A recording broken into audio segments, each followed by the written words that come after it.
Saudara, siang hari ini khotbahnya adalah kehidupan di Taman Eden, saudara. Ya, jadi nanti kalau saudara dengarkan sampai akhir, saudara tahu ini berhubungan dengan yang tadi pagi Pak Charlie khotbah. Ya, kalau yang tadi pagi langsung praktek, hari ini apa yang firman Tuhan katakan.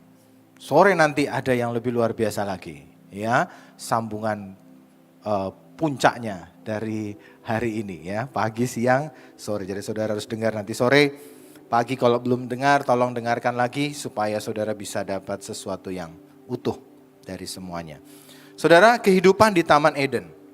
Saudara, ada satu pola yang Tuhan buat di Alkitab, saudara, yang terus berulang dan berulang dan berulang. Yaitu saat Tuhan taruh orang-orang yang dikasihinya dan memeliharanya di suatu tempat. Waktu Tuhan lihat dia ciptakan Adam dan Hawa, maka Alkitab berkata dia mau menempatkan itu, dia harus taruh di tempat di mana dia bisa pelihara, dia bisa sediakan yang terbaik. Dan dibuatlah satu taman di Eden, Alkitab berkata, dan di situ ditempatkannya manusia. Ada satu pola, di situ disediakan semua yang baik.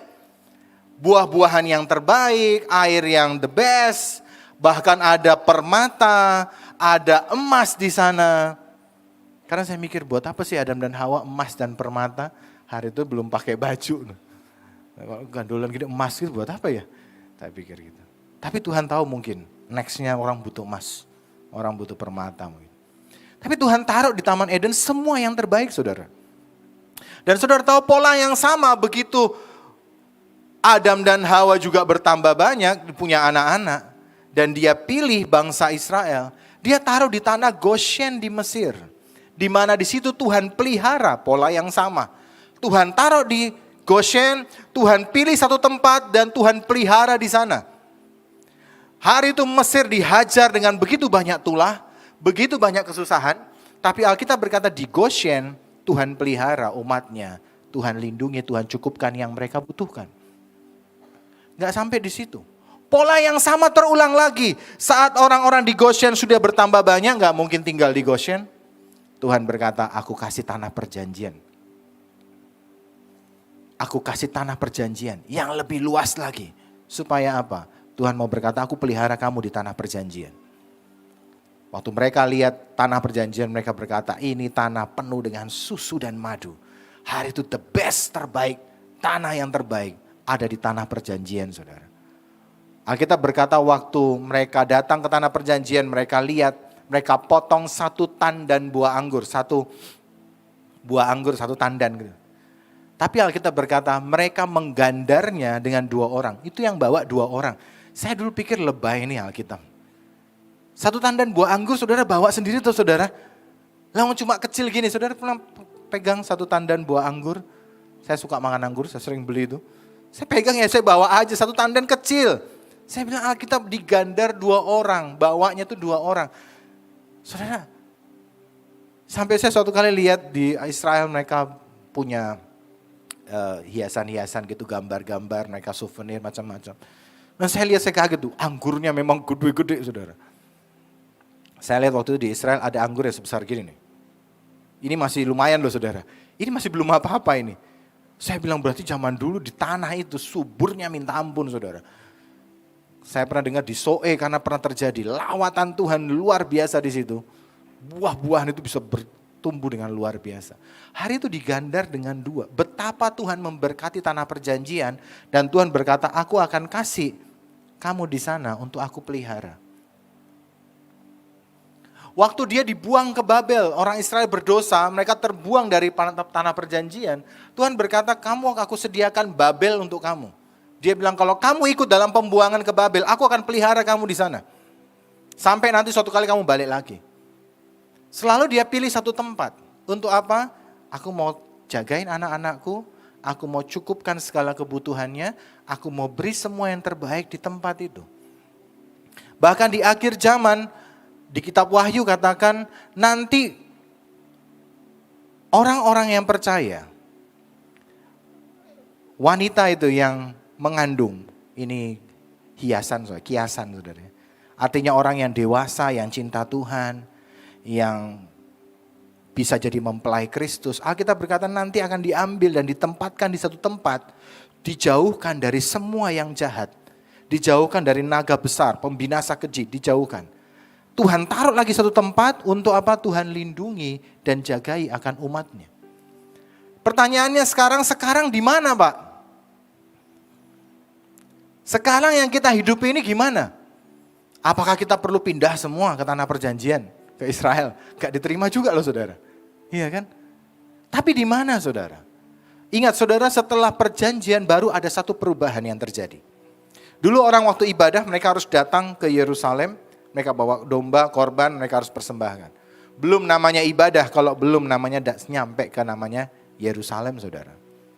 Tapi sekarang kita ibadah di tempat masing-masing. Bahkan kita ibadah di rumah. Kita devotion, kita menyembah Tuhan.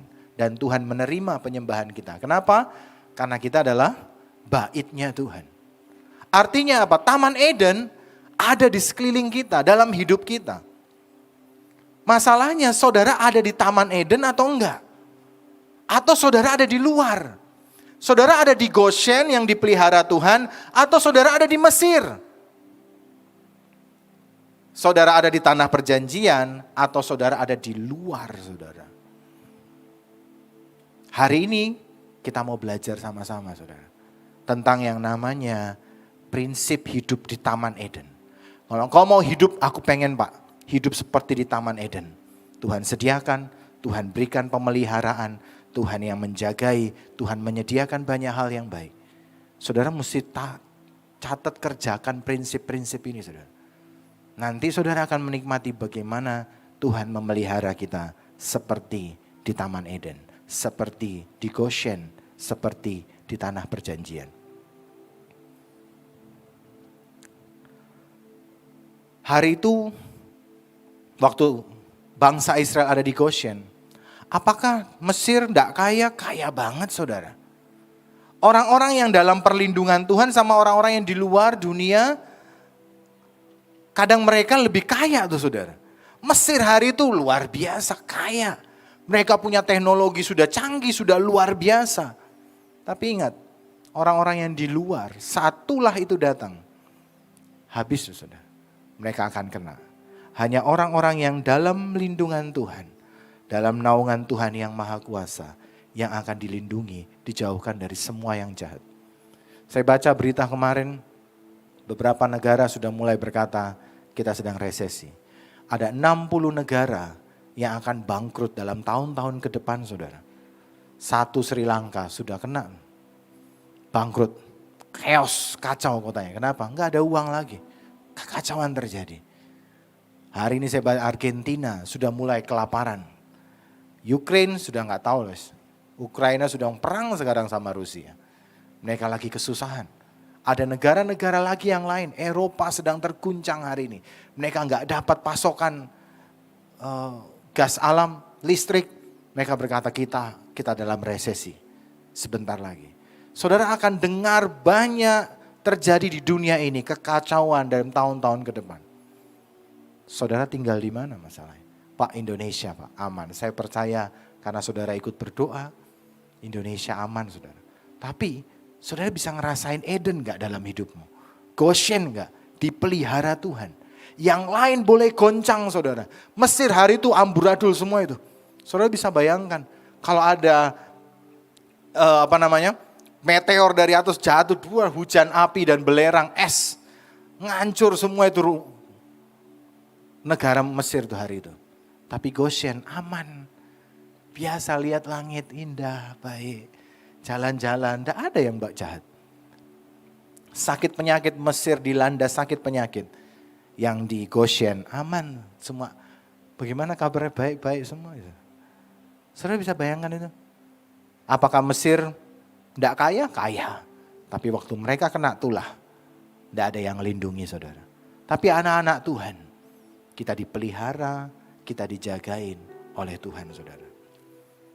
Ada prinsip-prinsip yang harus saudara kerjakan. Beberapa hari ini saya akan lanjutkan, mungkin beberapa tidak bisa. Tapi saya harap Tuhan bisa ajari kita sesuatu. Yang pertama, prinsip yang pertama, Taman Eden adalah pemberian Tuhan saudara. Kejadian 2 ayat 8 dikatakan begini. Selanjutnya Tuhan Allah membuat taman di Eden di sebelah timur. Disitulah ditempatkannya manusia yang dibentuknya. Jadi taman Eden ini apa? Taman yang diberikan oleh Tuhan. Tidak ada yang bisa berikan keamanan, jaminan keamanan, perlindungan, dan semua yang baik selain dari Tuhan, saudara. Manusia bisa kasih, ya mungkin sesaat, tapi sudah itu mengecewakan. Tapi kalau Tuhan, Dia berikan jaminan dan Dia lindungi. Dia berikan itu di tengah-tengah kita. Buat siapa tapi? Buat kita yang percaya kepadanya. Yohanes 10 ayat 10 dikatakan begini. Pencuri datang hanya untuk mencuri dan membunuh dan membinasakan. Aku datang supaya mereka mempunyai hidup dan mempunyainya dalam segala kelimpahan. Amsal 10 ayat 22 dikatakan, berkat Tuhanlah yang menjadikan kaya, susah payah tidak akan menambahinya. Saudara, siapa yang Dia kasih? Kepada orang-orang yang Dia cintai, saudara. Kalau hari ini saudara percaya kepadanya dengan sepenuh hati, detik engkau percaya, Dia bawa saudara masuk ke dalam Edennya. Saudara yang hari ini menyaksikan di rumah, saudara belum percaya Tuhan sungguh-sungguh, hari ini berbalik hatimu, saudara. Saudara yang hari ini jauh dari Tuhan, saya mau berkata balik segera, saudara. Karena detik engkau balik ke Tuhan, Dia akan masukkan saudara ke dalam Eden, dalam pemeliharaan Tuhan, dalam perlindungan Tuhan. Nah, banyak orang di luar Eden. Banyak orang ada di Mesir. Enggak di dalam Goshen. Tidak ada di dalam Eden di mana Tuhan pelihara. Makanya mereka mengalami hal begitu banyak yang berat. Begitu banyak yang susah. Mereka harus bekerja keras. Mereka harus melakukan begitu banyak hal yang berat. Supaya bisa memenuhi kebutuhan mereka. Tapi di Eden, Tuhan kasih anugerah, Tuhan kasih pemeliharaan. Saudara sekarang mau percaya sama siapa? Saudara mau percaya pada Tuhan? Atau dunia? Atau bersandar pada kekuatanmu sendiri? Saudara akan ada di luar Taman Eden. Saudara yang percaya kepadanya, hatimu hari ini balik ke Tuhan, saudara. Ada Eden yang disediakan buat saudara. Setiap kali saudara ingat ini. Ingat berkat Tuhan yang menjadikan kaya. Saat saudara di Taman Eden itu, Tuhan yang memberkati saudara. Susah payah tidak ditambahinya. Di Mesir harus susah payah. Pak, berarti orang Kristen malas-malesan. Salah, saudara. Saudara yang dapat anugerah justru kita harus kerja lebih kuat. Karena Tuhan memberkati kita dengan luar biasa. Tapi di luar sana ada tulah, ada yang jahat yang terjadi. Kalau saudara biarkan hidupmu di luar dari Tuhan, saudara harus mengalami seperti Mesir. Saudara harus tunggang langgang di situ. Banting tulang terus, saudara. Untuk bisa apa? Untuk bisa menikmati yang baik. Di Edennya, saudara percaya ke Tuhan, Dia sediakan buat saudara dan saya.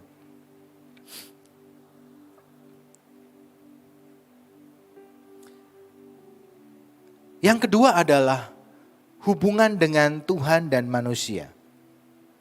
Kalau yang pertama tadi saudara percaya.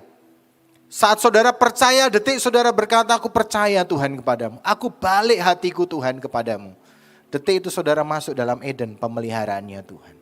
Tapi yang kedua adalah hubungan dengan Tuhan dan manusia. Kejadian 2 ayat 18. Tuhan Allah berfirman, tidak baik kalau manusia itu seorang diri saja. Aku akan menjadikan penolong baginya yang sepadan dengan dia. Oh, ini langsung kalau yang biasa ayatnya ini buat yang jomblo-jomblo yang belum punya pasangan langsung senggol-senggolan. Nah, itu tidak baik sendiri. Saudara, ada hal lain. Waktu Tuhan ciptakan manusia, Adam, dan Dia berkata, tidak baik manusia itu apa? Sendiri. Yang pertama adalah Tuhan berkata, tidak baik nih kalau dia ini sendiri. Omongan Tuhan ini saudara harus ngerti. Yang pertama Dia mau berkata, manusia, kamu tidak boleh sendiri. Kamu butuh Tuhan. Kamu butuh Tuhan. Kamu tidak boleh sendiri. Prinsip yang kedua adalah, saudara butuh yang namanya Tuhan, saudara. Saudara nggak bisa lakukan sendiri. Kalau saudara mau nikmati yang namanya Eden, kau butuh Tuhan. Hubungan pribadimu dengan Tuhan, persekutuanmu dengan Tuhan, itu yang membuat engkau menikmati Eden hari ini. Di luar dari persekutuan dengan Tuhan, saudara, gawat, saudara tidak akan bisa menikmati.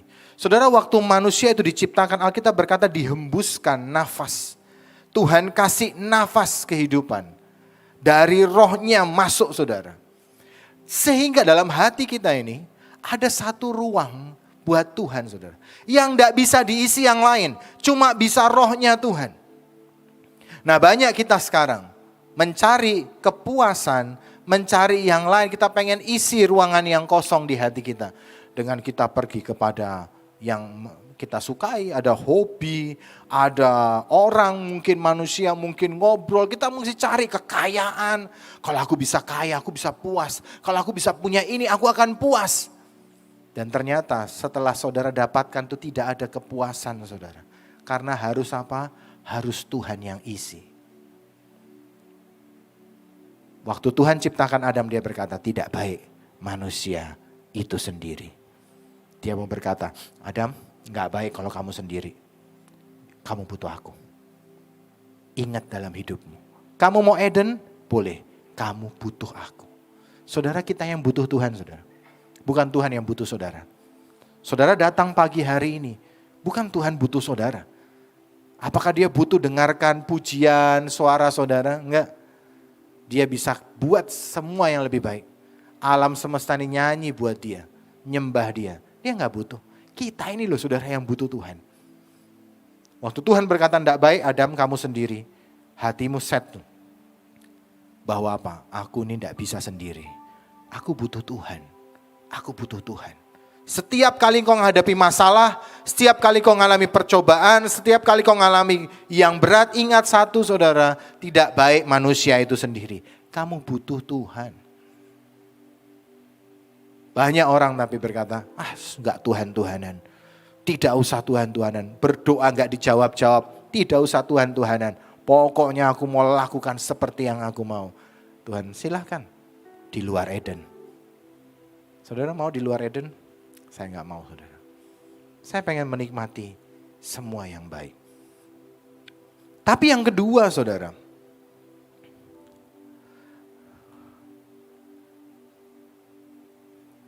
Lot dan Abraham.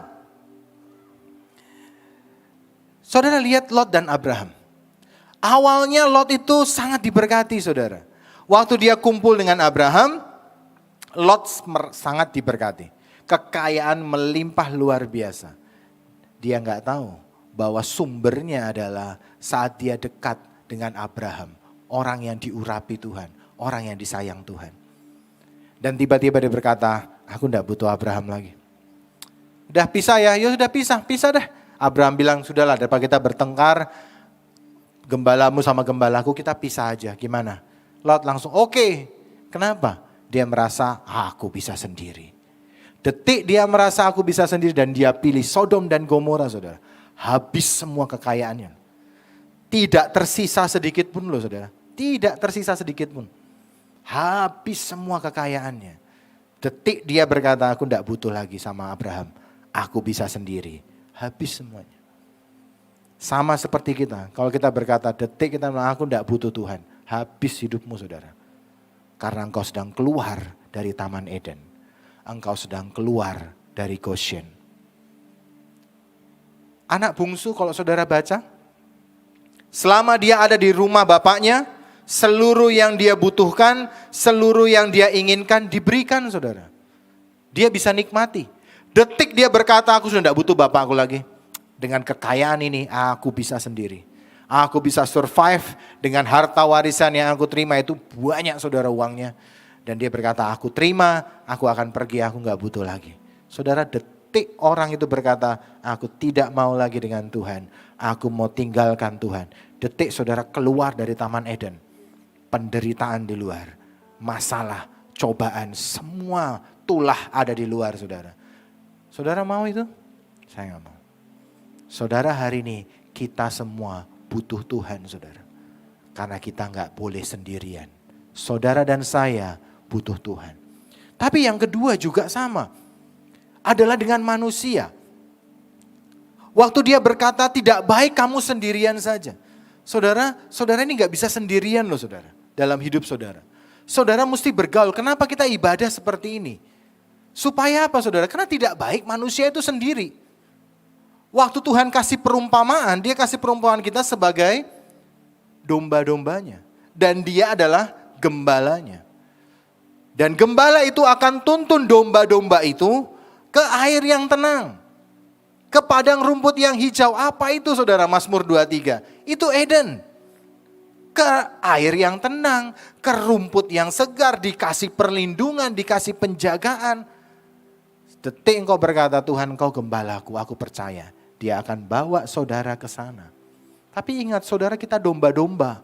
Butuh saling menguatkan satu dengan yang lainnya. Mengapa kita ibadah hari ini? Mengapa kita kumpul ada MK? Kenapa diarahkan untuk datang seperti ini? Kenapa? Tidak baik manusia itu sendiri. Kalau saudara merasa diri saudara, wah saya pokoknya sendiri sudah butuh itu MK, enggak butuh ke gereja ketemu teman-teman yang lain, enggak butuh, saya pokoknya bisa sendiri. Ya silahkan saudara. Tapi Alkitab sudah ngasih tahu prinsip. Satu, tidak baik manusia itu sendiri. Saudara butuh yang namanya orang-orang lain menguatkan saudara. Tapi orang lain kadang menjengkelkan Pak. Ya, besi menajamkan besi. Alkitab berkata, orang menajamkan orang lain. Bagaimana saudara bisa tajam hidupmu kalau nggak ada orang-orang yang kadang menjengkelkan saudara-saudara. Ya kan? Kalau saudara sendiri, hidup sendiri terus di rumah, mau enggak mau ketemu orang-orang, saudara hidupmu akan tumpul. Enggak akan pernah tajam. Tapi saat kau ketemu orang, disakiti, kau belajar mengampuni, tajam hidupmu. Saat kau dianiaya, kau mengampuni, mendoakan, pisau hidupmu semakin tajam. Tajam terus. Tapi kalau kau sendiri, hidupmu akan tumpul saudara. Tuhan bisa pakai orang yang tumpul? Tidak akan. Tapi justru saat kita ketemu seperti ini, kita kadang saling menguatkan, bagus. Kadang kita bisa teman-teman yang menjengkelkan, bisa saja keluar. Tapi itu membuat hidup kita tajam. Dan Tuhan bilang, aku bisa pakai orang ini. Ini orang kalau motong tajam, keren. Ngerjakan sesuatu tepat, bagus. Kenapa? Dia sudah dilatih di situ. Saudara kita ini domba-domba, tidak baik domba itu sendiri. Kenapa? Jadi sasaran empuk dari serigala. Minimal kalau banyak kumpul, serigala yang lihat, waduh yo. Apalagi ada gembalanya satu, keren lah. Saudara cuma kumpul-kumpul toh, nggak ada Tuhan Yesus dalamnya, ya percuma saudara. Setan nggak takut sama kita. Tapi kalau kita kumpul, ada gembala di situ. Yesus yang jadi gembala kita. Aman saudara. Saudara tidak akan jadi domba yang sendirian. Jawa bilang keleleran gitu jalan. Semua. Tiba-tiba ketemu serigala gak ada yang nolong. Dicaplok mati saudara. Hilang wes. Jadi batibul. Saudara mau jadi batibul? Janganlah. Ya. Kenapa enggak kita kumpul, enggak ikut MK. Mari kita sama-sama dimuridkan. Jadi semakin kuat. Semakin lagi cinta Tuhan. Karena tidak baik manusia itu sendiri saudara. Kita kumpul hari ini. Ini hari yang diberkati. Alkitab berkata Tuhan beristirahat pada hari yang ke-7. Dan Tuhan memberkati hari itu. Jadi hari itu ada spesial berkatnya. Kenapa kita kumpul hari ini? Karena hari ini ada spesial berkat buat saudara dan saya. Kadang orang malas datang ke gereja. Padahal hari itu adalah hari spesial supaya saudara diberkati. Karena Tuhan sendiri yang ngomong, hari ke-7 aku akan memberkati. Pak, hari ke-7 hari Sabat, Pak, hari Sabtu, Pak. Ya ada yang percaya gitu. Ada, banyaklah nanti. Itu ada pelajarannya lagi saudara, panjang. Nanti kapan-kapan kita belajar. Tapi saat saudara kerjakan ini, ada hari yang diberkati Tuhan. Saudara ada di situ, saudara menyembah di situ di rumah Tuhan. Tuhan kasih blessingnya buat saudara. 6 hari ke depan, saudara hadapi dengan luar biasa. Karena ada berkat Tuhan dalam hidup kita. Saudara kita butuh. Dengan saudara kita masing-masing. Kita butuh saling menguatkan. Prinsip yang ketiga saudara, yang harus saudara pegang. Adalah mengusahakan dan memelihara. Kejadian 2 ayat 15. Tuhan Allah mengambil manusia itu dan menempatkannya dalam Taman Eden. untuk mengusahakan dan memelihara taman itu. Jadi Taman Eden ini menyediakan begitu banyak kebaikan. Tapi Tuhan berkata, kamu harus usahakan dan pelihara. Nah, banyak kita ini malas-malesan, saudara. Tuhan kasih Taman Eden, Tuhan kasih keluarga, Tuhan kasih anak, istri, Tuhan kasih pekerjaan, bisnis. Tapi saudara tidak mengusahakan itu dengan sungguh-sungguh. Orang kerja malas-malesan, izin terus. Dikasih kerjaan tidak dikerjakan dengan baik. Bagaimana saudara bisa menikmati Taman Eden itu kalau saudara tidak mengusahakannya? Ingat, semua perlu diusahakan. Jangan berkata, Pak, kan katanya Tuhan tidak suka akan usaha manusia. Kita harus berserah pada Tuhan. Betul saudara, saya setuju. Tapi bukan berarti kita malas-malesan. Rasul Paulus berkata, kalau kamu tidak bekerja jangan makan. Kalau kamu malas-malesan artinya tidak usah makan. Hidup kita kadang di Taman Eden, Tuhan sudah kasih, Tuhan kasih kesempatan buat kita, tapi kita tidak kelola dengan baik. Ingat, Adam dan Hawa hari itu dipercaya, Tuhan bilang, kelola dong. Memang ini tanah akan menghasilkan begitu banyak hal yang ajaib. Memang tanah ini subur, memang semuanya indah, semua bagus, tapi kamu harus usahakan, kamu harus pelihara. Itulah prinsipnya. Nah saudara, kita kadang malas memelihara. Kadang kita malas berusaha. Kasih pekerjaan sesuatu, capek Pak ini pekerjaannya, hasilnya enggak seberapa, kerjaannya banyak. Malas kita kadang.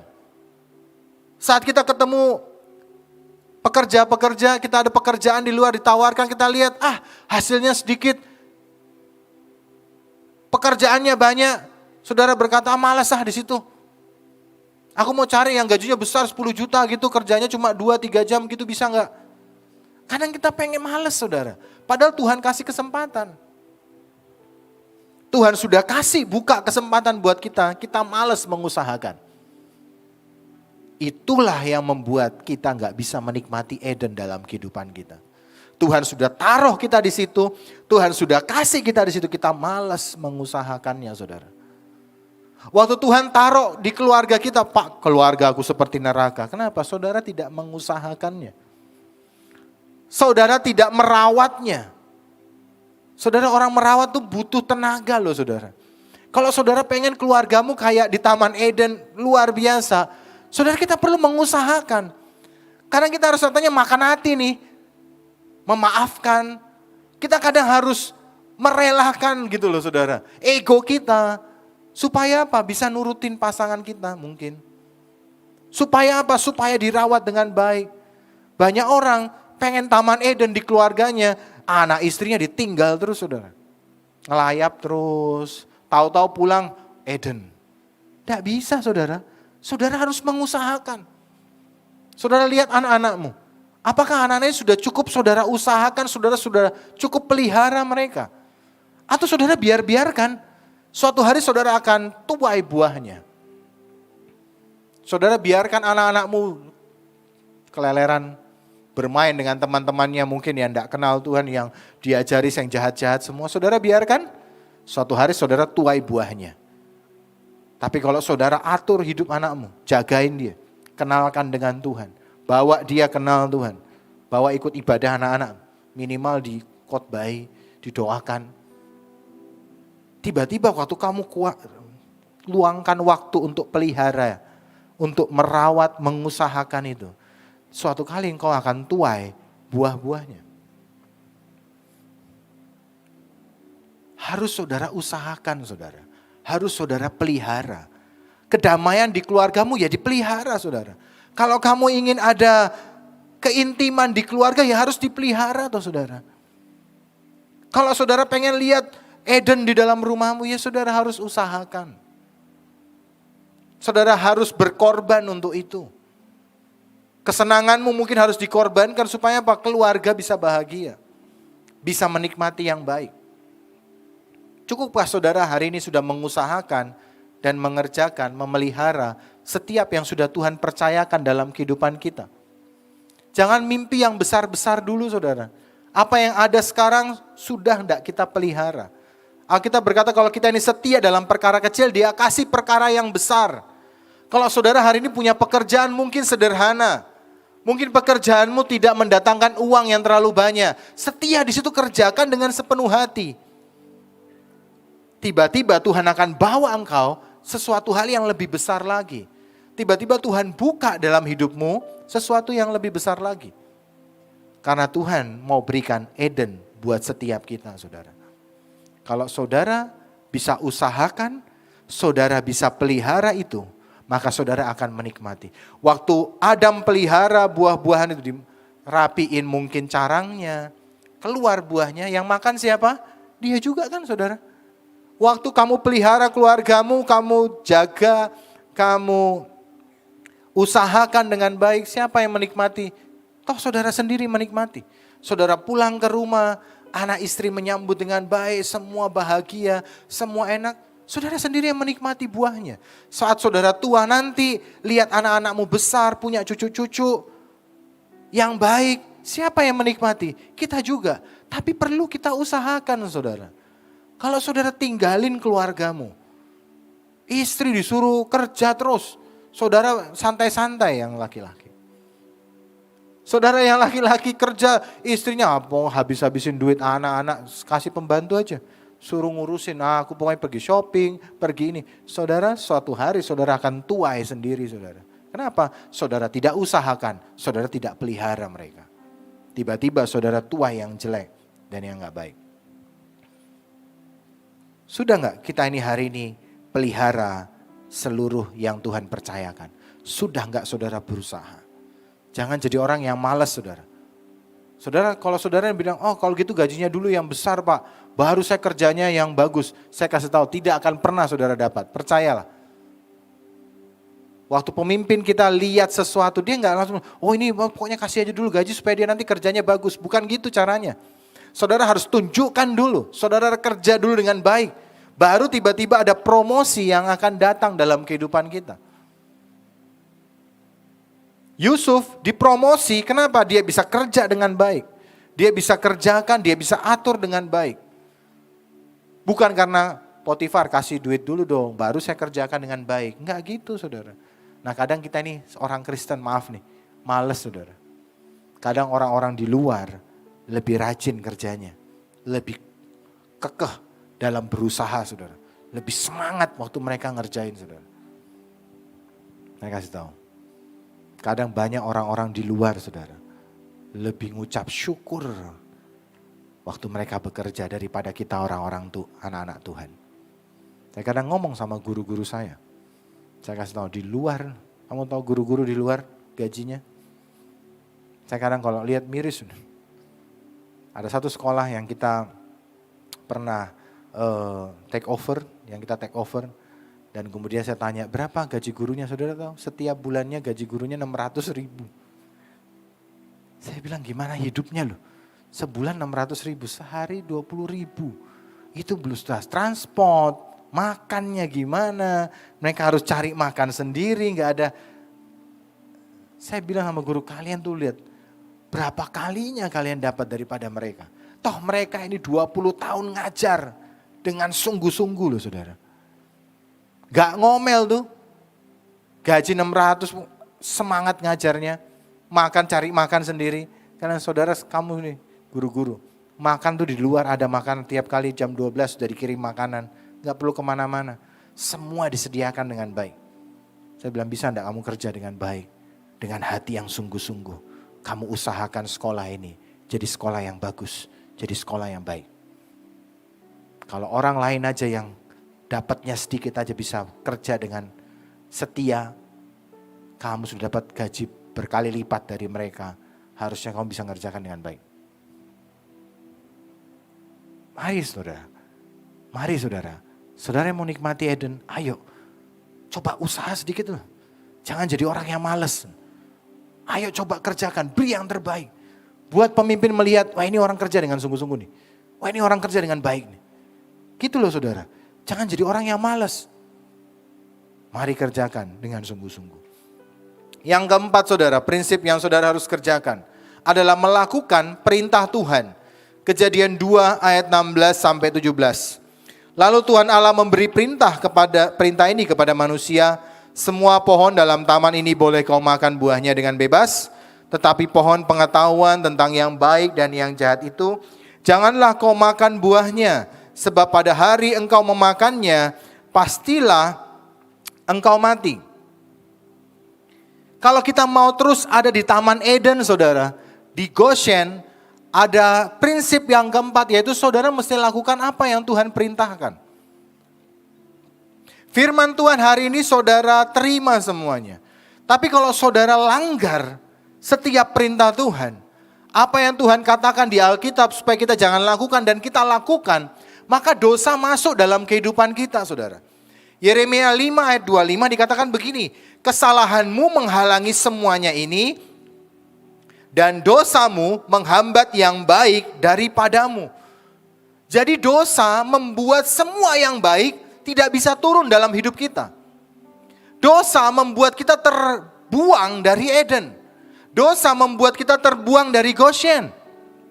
Kalau saudara hari ini mau menikmati pemeliharaan Tuhan, saudara mau menikmati bagaimana Tuhan memberkati saudara, saudara harus bertobat hatinya, saudara. Dari apa? Dari dosa. Karena dosa itu yang menghalangi semua yang baik.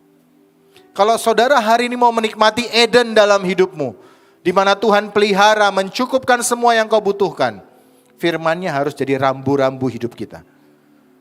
Waktu kita pelajari firman-Nya, kita ngerti, jadi rambu-rambu setiap kau jalan, oh ini hati-hati. Tuhan bilang jangan mencuri, oh jangan, kita balik ke yang lurus. Dia berkata jangan berzina, saudara. Jangan membunuh, ya saudara, membunuh kayaknya susah. Bukan susah, enggak lah mungkin ya di tengah-tengah kita. Tapi yang sombong, pelit, kikir. Kalau kita ini enggak sesuai dengan firman Tuhan, kita melenceng, saudara. Enggak ada Eden di situ. Di situ adanya Mesir yang akan kena tulah semuanya. Saya percaya orang-orang di HTE kita semua melakukan firman Tuhan. Amin. Amin. Saudara-saudara tahu di Eden itu ada 2 pohon, ada 3 pohon sebenarnya di sana. 3 jenis pohon. Yang pertama pohon yang bisa dimakan oleh semua orang. Yang kedua ada di situ pohon kehidupan loh, saudara.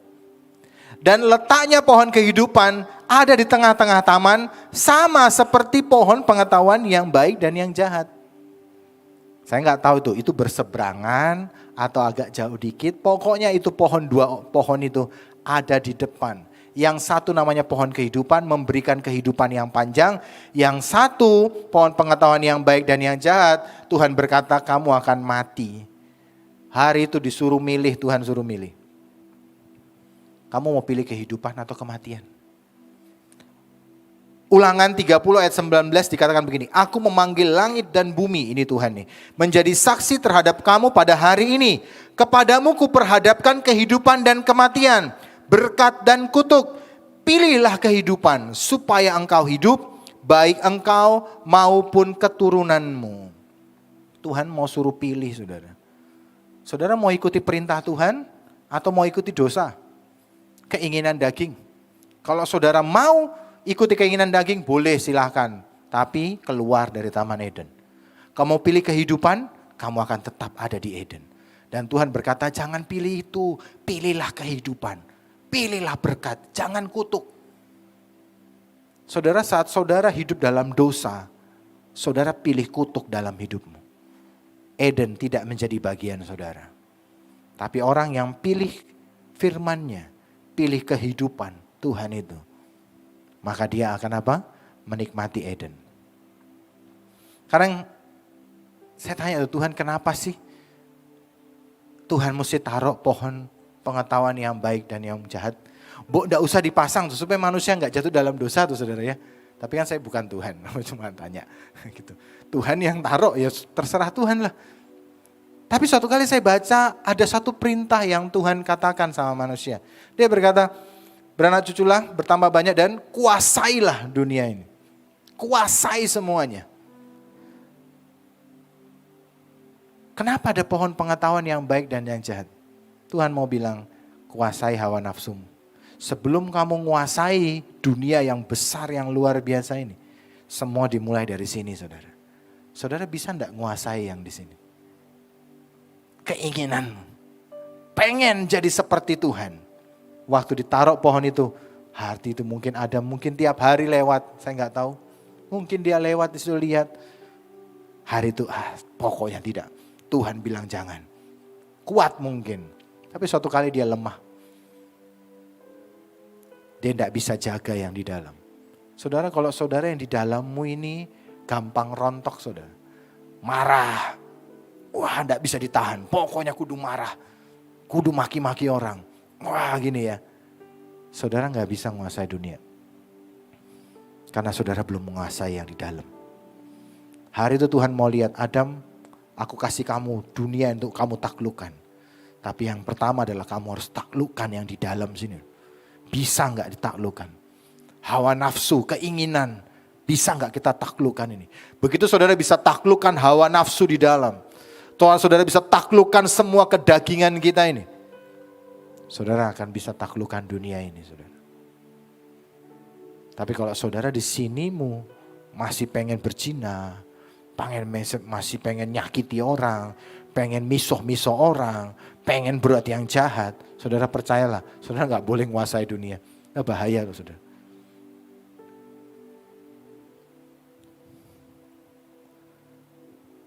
Saudara, Tuhan kasih perintahnya supaya jaga hidup kita. Supaya kita bisa menikmati semua yang baik yang Tuhan sudah sediakan dalam kehidupan kita saudara. Adam gagal, dia jatuh waktu dia lihat pohon itu, istrinya berkata, ayo makan, dimakan saudara. Makanya Tuhan, waduh Adam gak bisa jadi contoh. Dia mesti turun ke dunia. Dia kasih contoh, Adam lihat, manusia lihat. Aku nih Tuhan Yesus, aku yang bisa. Dia kasih contoh, dia gak makan buah pengetahuan yang baik dan yang jahat. Dia berikan semua sesuai perintah Tuhan, dia kerjakan dalam hidupnya. Saudara semuanya, maukah saudara kerjakan dalam kehidupan saudara perintah-perintah Tuhan? Maka Eden akan jadi bagian kita. Tuhan perintahkan Adam dan Hawa beranak cuculah. Kemarin saya sempat ngobrol-ngobrol sama guru sekolah minggu. Nah mereka suka tuh, ngobrol yang aneh-aneh tuh suka. Udah tanya, loh saudara Adam dan Hawa itu kan disuruh beranak cucu loh saudara.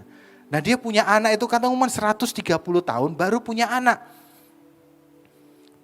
Saya tanya, kamu tahu nggak kenapa sih sudah dikasih perintah loh beranak cucu lah. Apa susahnya sih? Gitu.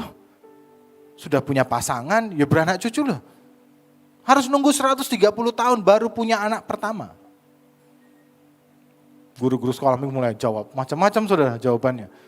Ada yang jawab, mungkin Adam enggak tahu pak, kan belum ada yang ngasih tahu. Kan pertama gitu tuh. Saya bilang, bu pikir Adam dan Hawa gitu bodoh apa? Pak ngiler gini.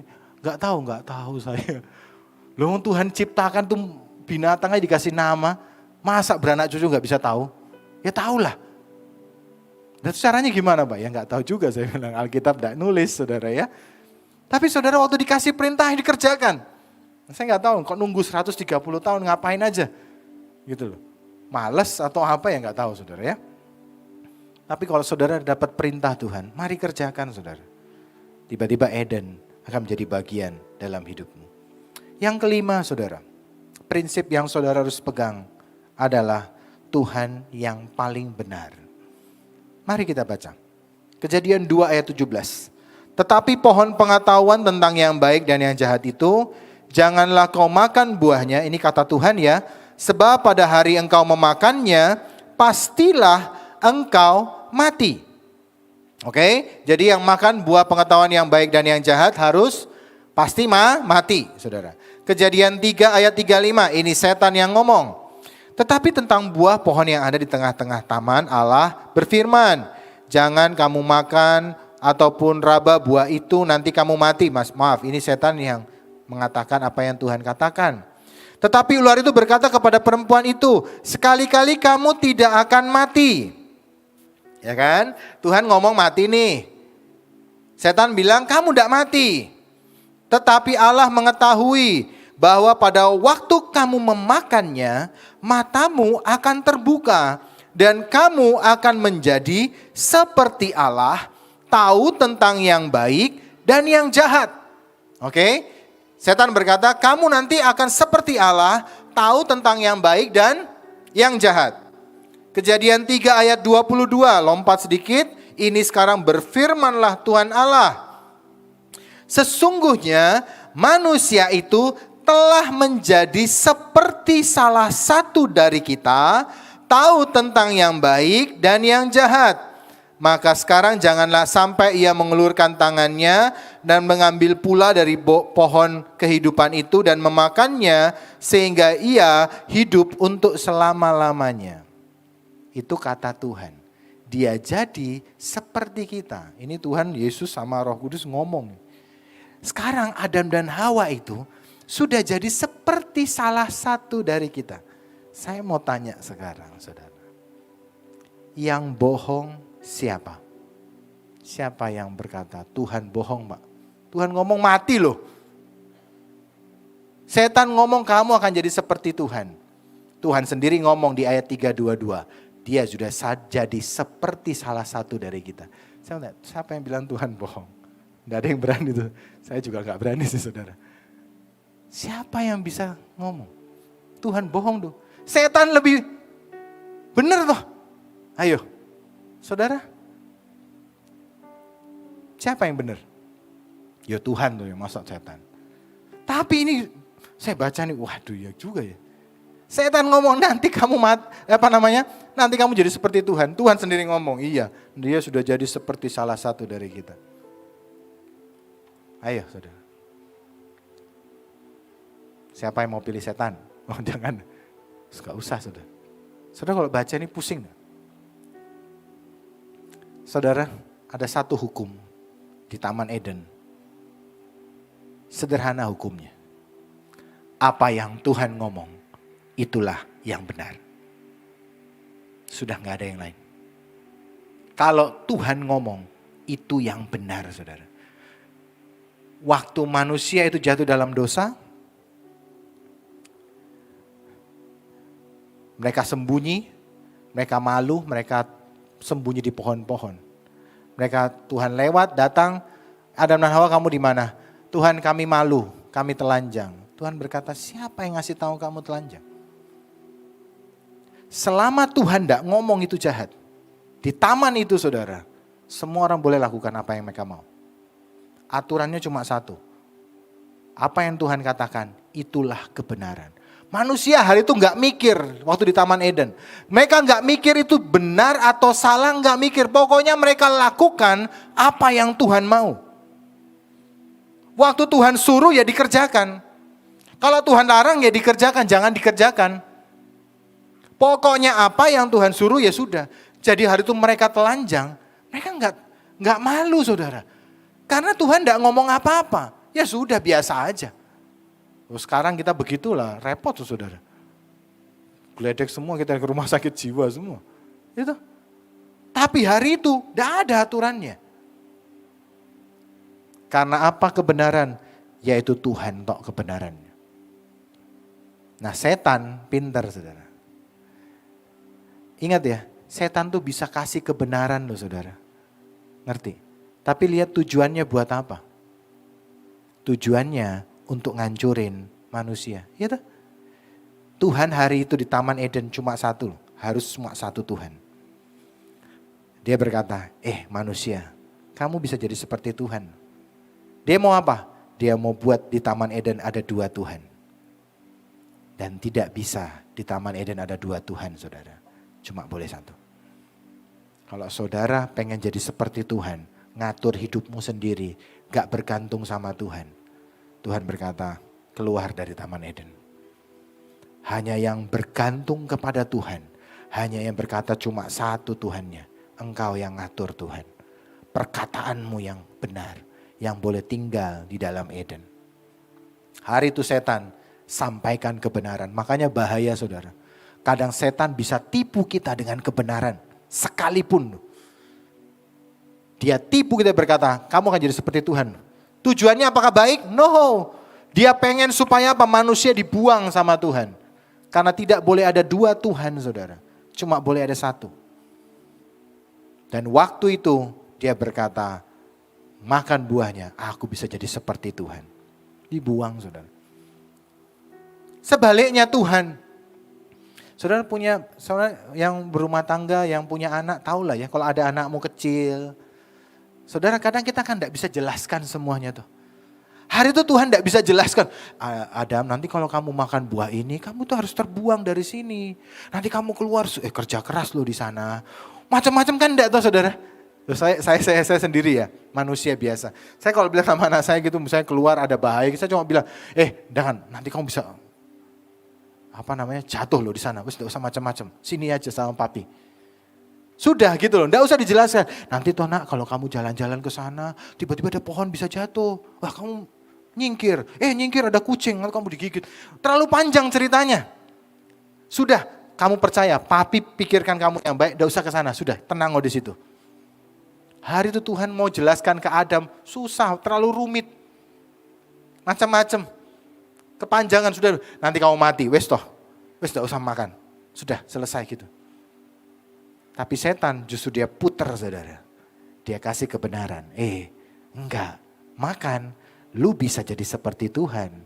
Masalahnya sejak hari itu manusia benturan sama Tuhan. Sejak manusia makan pohon pengetahuan yang baik dan yang jahat, benturan terus sama Tuhan. Kenapa? Waktu Tuhan bilang ini baik, manusia bilang enggak baik. Jahat. Waktu Tuhan berkata enggak apa-apa telanjang, enggak apa-apa kudus. Enggak boleh, masuk angin kerian terus tiap hari. Mesti pakai baju ganteng. Malu nanti, ojo. Kok udo-udo enak wae. Nah gitu. Tuhan sudah bilang enggak apa-apa, no problem. Saudara jangan kerjakan itu ya. Karena hari ini kita semua sudah jatuh dalam dosa. Pikirannya sudah enggak karu-karuan semua. Hari itu enggak ada masalah saudara. Tuhan hari itu gontok-gontokan terus dengan manusia. Makanya dia bilang, aku sudah gak bisa tahan. Terus gontok-gontokan dalam diri manusia. Umurnya cuma 120 tahun aja, maksimal. Gak boleh lebih. Kenapa? Sejak hari manusia makan itu, gontok-gontokan terus manusia dengan Tuhan. Keinginannya Tuhan, keinginannya manusia beda semua. Masalahnya adalah, saudara gak ngerti apa yang sedang kau lihat hari ini. Kebenaran, kebaikan yang kita pikir baik, ternyata itu gak baik saudara. Kasusnya Lot itu adalah contoh nyata. Di mana waktu orang lihat, Alkitab berkata waktu Lot lihat lembah Yordan, dia berkata seperti taman Tuhan. Seperti taman Tuhan loh saudara. Baik apa jelek? Baik. Dia berkata aku pilih lembah Yordan. Tahu kalau Tuhan milihnya, dia tahu akan ujungnya saudara. Waktu Tuhan lihat lembah Yordan, Lot gak tahu nih. Lembah Yordan sebentar lagi Sodom dan Gomora habis ini. Ini dosanya banyak, bentar lagi hancur semua ini. Dia tahu, makanya dia berkata Abraham, kamu lihat yang sebelah sana. Itu loh tanah yang nanti aku beri. Mungkin Abraham juga lihat tuh lembah Yordan, Sodom dan Gomora, ya Tuhan, kok dia dapat yang bagus? Kok aku dapatnya yang kurang bagus? Gini aku ya pengen itu. Tuhan berkata mungkin, gak usah Abraham. Wes kowe nurut wae mbek aku. Itu yang paling bagus. Itu tempat yang paling bagus. Abraham pilih itu saudara. Jadi tanah perjanjian. Tanah yang melimpah, yang terbaik. Hari itu gak lihat loh saudara. Abraham gak lihat semuanya loh. Tapi dia percaya bahwa apa yang Tuhan katakan itu yang paling baik. Sedangkan Lot, dia pakai lihat matanya. Karena dia semua manusia sudah makan pengetahuan yang baik dan yang buruk. Dia makan, dia pilih, salah pilih saudara. Saudara mau di Eden? Ingat cuma boleh satu. Saudara bergantung ke Tuhan. Saudara mesti tahu bahwa yang benar Tuhan. Kalau saudara baca firman, saudara dengarkan firman seperti ini. Jangan pakai akal pikiran kita cuma baik dan buruknya sudah. Tanya Tuhan itu buat aku enggak ya? Biar buat aku bisa berubah enggak ya Tuhan? Kalau Tuhan bicara, bagus nak kerjakan itu. Seringkali kadang kita dengar khotbah tentang menabur, memberi. Kalau saudara berkata, enggak bisa itu. Mana ada kayak gitu. kebenaran disampaikan, apa yang Tuhan mau saudara, tidak usah. Pak, caranya begini loh, kalau orang mau diberkati kerja pokoknya. Nabung yang banyak. Saudara, singkirkan apa yang Tuhan katakan di firman-Nya. Saudara gak percaya apa yang Tuhan katakan. Saudara gak akan nikmati Eden. Hari itu gontokan. Sampai sekarang, sampai detik ini, gontokan manusia dengan Tuhan. Setan ngomong kebenaran cuma untuk jatuhin kita, saudara. Dia pakai kebenaran, dia mau jatuhin kita. Kalau Tuhan, dia mau bawa kita naik, saudara. Karena dia mencintai dan mengasihi kita. Waktu dia cobain Tuhan Yesus, ini waktunya kok semakin cepat ya. Waktu dicobain Tuhan Yesus, Yesus rubah nih. Roti, batu jadi roti. Kamu sanggup loh, kamu bisa, kamu roti hidup mungkin ya. Kamu kan roti hidup yang turun dari surga. Ubah dong. Lagi puasa 40 hari, tiba-tiba disuruh ngubah batu jadi roti. Saudara kalau yang pernah ke Israel tuh rotinya keras banget tuh saudara. Kayak roti karena enggak dikasih mentega, enggak terlalu banyak telur semua, jadi keras banget.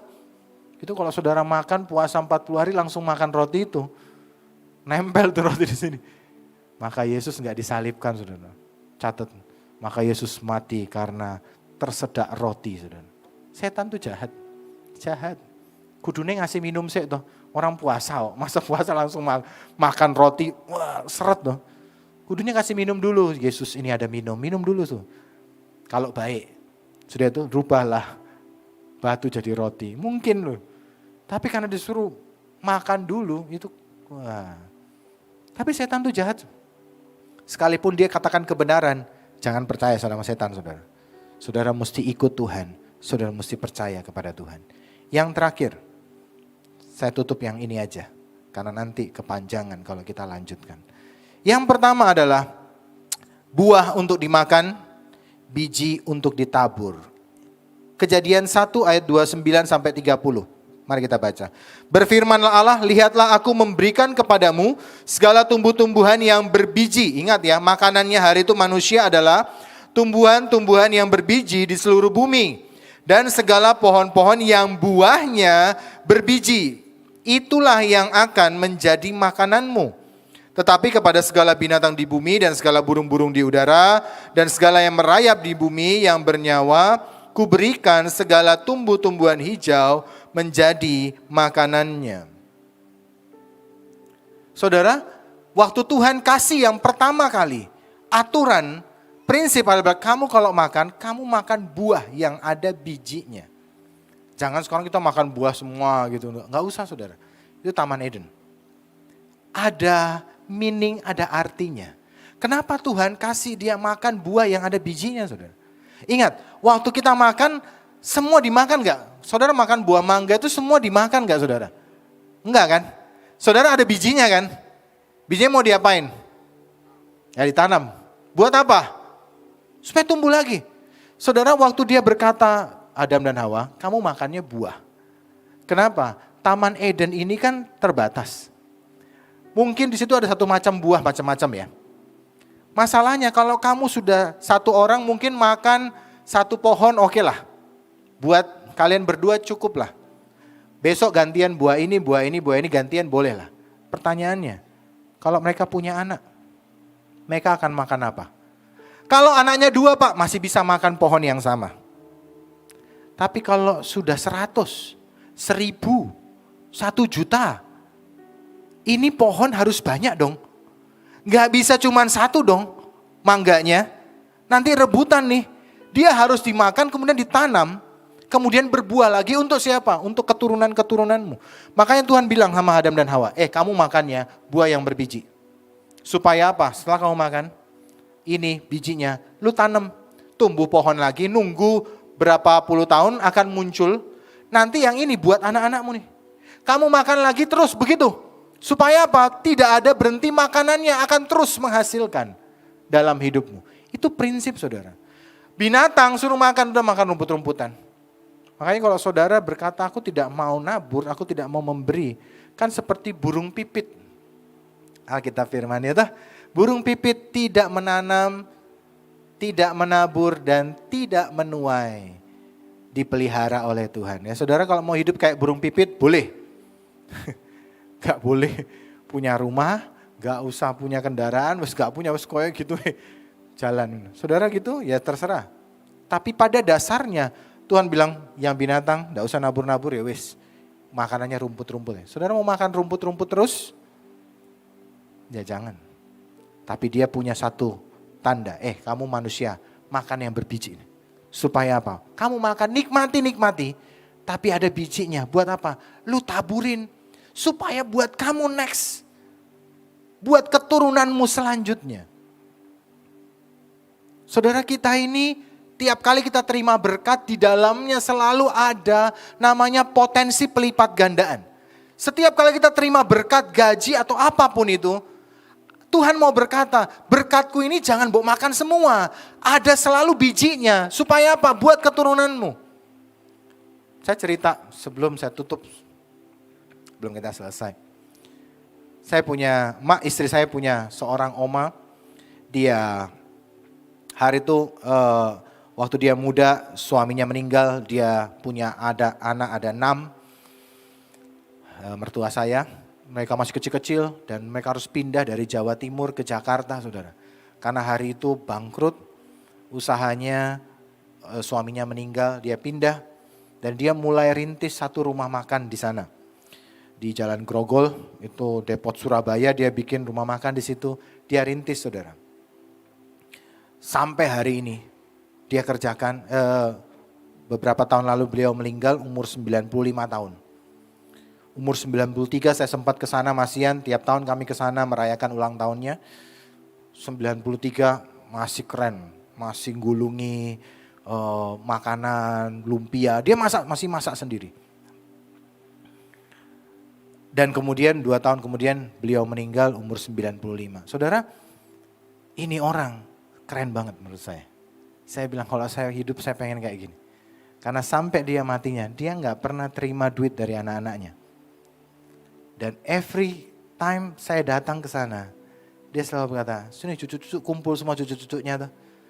Dia bilang, kamu kenapa, kamu butuh apa? Ya kita juga malu-malu tuh masa ngomong. Dia keluarin uang, berkatin semua. Nah, kasih 1 juta, sejuta. Mak-mak lo ini 94, 3 tahun. Kita kadang sudah menunggu kapan nih anakku kasih duit. Ini enggak.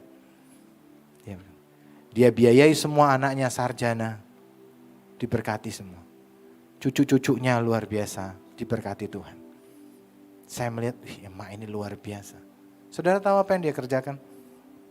Setiap kali, setiap minggu, dia masak. Kemudian dia sendiri bawa masakannya, dia bungkus. Dia suruh sopirnya antar. Dia masuk ke bawah jembatan-jembatan. Orang-orang yang lagi gali-gali. Dia berkata, Pak sini Pak, kasih makanan. Tiap kali dia putar terus. Dari umur berapa itu? Masih muda. Terus jalan sampai umur 93 tahun. Dia masih kerjakan itu. Jalan pelan-pelan. Panggil, sini Pak. Kasih makanan. Waktu dia meninggal saya heran. Pendeta-pendeta pada datang semua. Banyak sekali pendeta-pendeta. Saya bilang ini kenapa ada pendeta-pendeta banyak sekali yang datang. Jarang-jarang kan. Mereka kesaksian satu-satu. Saya dibayarin kontrak saya. Saya rumah saya diginiin. Saya dikasih rumah, saya dikasih motor, saya waktu nikah enggak punya uang dibayari sama emak. Saya bilang, wow, ini orang hidupnya memberkati. Dia buat persekutuan di rumahnya. Satu kali saya bilang sama teman saya, dia buka rumah makan, tempat makan juga di Tanah Mas itu. Saya bilang, hari ini kamu harus buat hal yang sama. Saya bilang, saya saksi, saya lihat emaknya ini. Luar biasa. Kemarin dia renovasi, wah luar biasa. Tempatnya bagus banget. Anaknya sekarang yang jalankan tante saya. Saya bilang, berkatnya gak cuma buat dia saudara.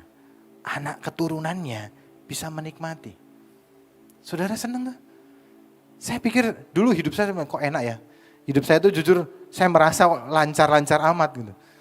Diberkati, ada ini ditolong, mujizat. Saya pikir dulu, ini mungkin karena saya menabur, saya gini-gini. Sampai suatu kali saya lihat, kayaknya bukan saya ini.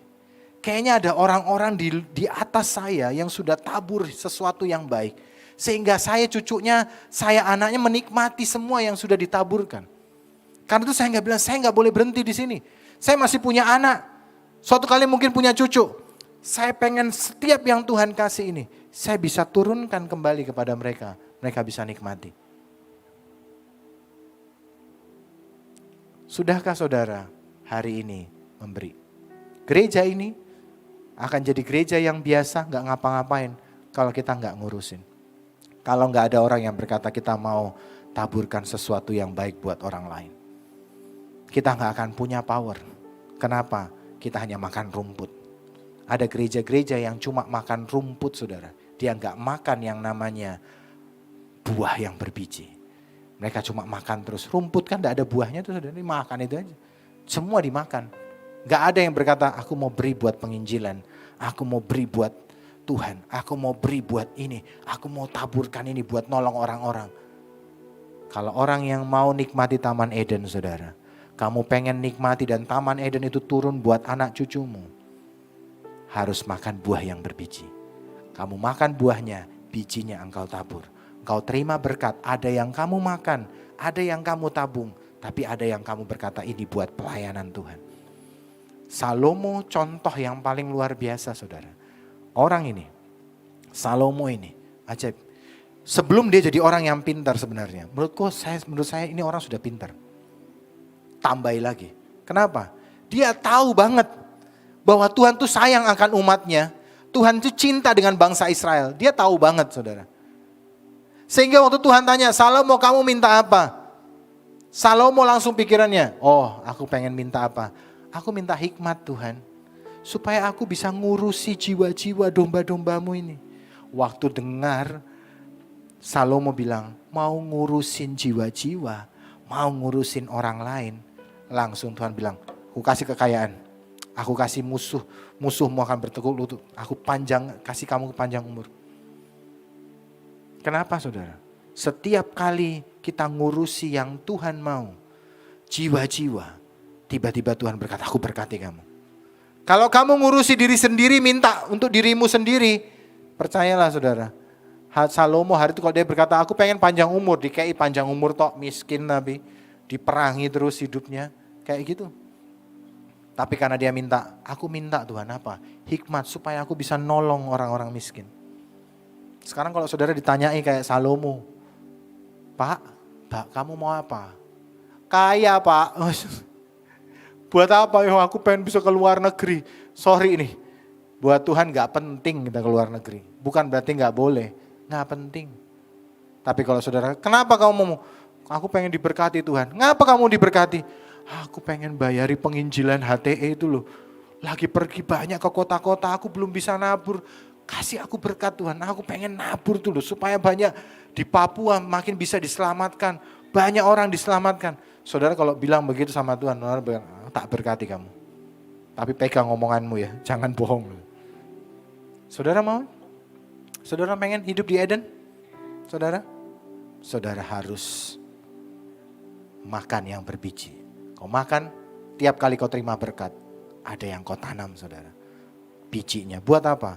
Buat nanti next tuayan buat hidupmu, tapi buat anak cucumu dijamin sama Tuhan saudara. Karena ada taburan-taburan yang luar biasa. Yang ketujuh, maka istirahatlah Tuhan. Nah kalau Tuhan aja istirahat, kita juga istirahat. Nggak usah lagi lanjut. Kepanjangan saudara nanti ya. Ini sudah jam 12. Tapi kalau Tuhan istirahat ya kita juga istirahat tuh saudara. Masa Tuhan aja hari ke-7 istirahat, ini ke-7 tambal terus gak pulang-pulang nanti kita saudara. Masih ada beberapa tapi saya rasa saudara cukup buat saudara hari ini. Siapa yang pengen hidup di Eden?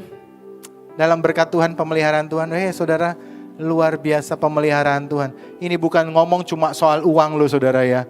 Damai sejahtera, ketenangan saat dia jagain kita. Masa depan, pengharapan, jauh lebih penting dari cuma sekedar uang saudara. Kamu di dalam Eden, aman. Kamu punya uang banyak, di Mesir, kena tulah. Saudara pikir nyaman hidupmu, punya uang banyak? Enggak juga. Lebih enak di Goshen, punya uang mungkin tidak seberapa, tidak sebanyak di Mesir, tapi aman. Sudah pasti tidak kena tulah, udah pasti nggak mati. Di sana, di Mesir, udah kaya, ya kaya sih. Tapi bisa-bisa mati, kena tulah. Di Goshen, mungkin tidak sekaya di Mesir, tapi tenang hidupnya. Aman dalam lindungan Tuhan. Siapa yang mau, saudara? Saudara tinggal di Goshen, mau saudara? Hari Selasa kemarin saya diminta, karena Pak Budon pergi ke Bangkok ya, ke Thailand sama Pak Victor. Jadi saya ikuti doa saudara. Waktu saya mau doa, dari teman-teman bawa permohonan doa saudara. Permohonan doa yang saudara taruh di kotak itu, dibawa. Ini nanti tolong doakan ya. Saudara saya baca satu persatu. Ada masalah ini, ada ini, banyak sekali. Saya lagi duduk di situ tuh saudara. Nah, enggak biasanya saya tuh kalau dengar masalah orang ya biasa aja saudara. Orang punya banyak masalah tuh saudara. Tapi enggak tahu hari itu saya baca, nangis tuh saudara. Saya di situ nangis, Tuhan kasihan ini orang-orang. Tiba-tiba ada belas kasihan tuh. Kok susah ya hidupnya ya. Saya Pak butuh ini, rumah saya sudah enggak ada ini, butuh kontrakan, saya enggak punya uang. Saya terikat dengan dosa, saya enggak punya saya pengen motor, saya pengen ini. Begitu banyak permasalahan, begitu banyak pergumulan. Saya bilang Tuhan kasihan. Dan waktu saya mau naik Tuhan cuma ngomong di hati saya nih, cuma ngasih sesuatu. Kalau mereka tinggal di Eden, semua aku cukupkan, semua aku penuhi. Pertanyaannya mau enggak bertobat? Mau enggak minta ampun? Mau enggak hatinya balik ke Tuhan? Ingat, tidak baik manusia itu sendiri saja. Kita butuh Tuhan saudara. Mau enggak balik? Kalau mereka mau, mereka akan terima yang baik, pemeliharaan di Taman Eden. Saya naik ke sini nangis, cuma nangis tok saudara. Saya nggak bisa baca. Saya baca juga, buat apa sebenarnya? Saya cuma nangis bahwa Tuhan ampuni kami. Kalau kami berdosa, ampuni, bawa kembali umat-Mu datang ke Tuhan. Pagi hari ini saya undang kita bangkit berdiri. Hari ini saya mau ajak saudara balik lagi saudara. Balik ke Tuhan. Kau tunjukkan kasih setiamu. Kalau hari ini saudara berkata, Pak aku pengen Eden dalam hidup. Kita belajar hari ini prinsip-prinsip. Tapi yang utama adalah tidak baik manusia itu sendiri. Kalau hari ini engkau sudah sendiri, engkau jauh dari Tuhan, engkau sendiri terpisah dari Tuhan, gak baik saudara. Kamu mesti kembali lagi ke hadiratnya. Dalam hadiratnya, kata Pak Charlie, dalam sistemnya Tuhan, dalam Taman Edennya Tuhan, Tuhan sediakan semua yang terbaik buat saudara dan saya. Saudara mau hari ini balik ke Tuhan? Setiap kali saudara berkata, Tuhan ampuni aku percaya padamu, balikkan aku lagi Tuhan, dalam pemeliharaan Tuhan. Pagi hari ini Tuhan akan bawa saudara ke dalam tamannya Tuhan.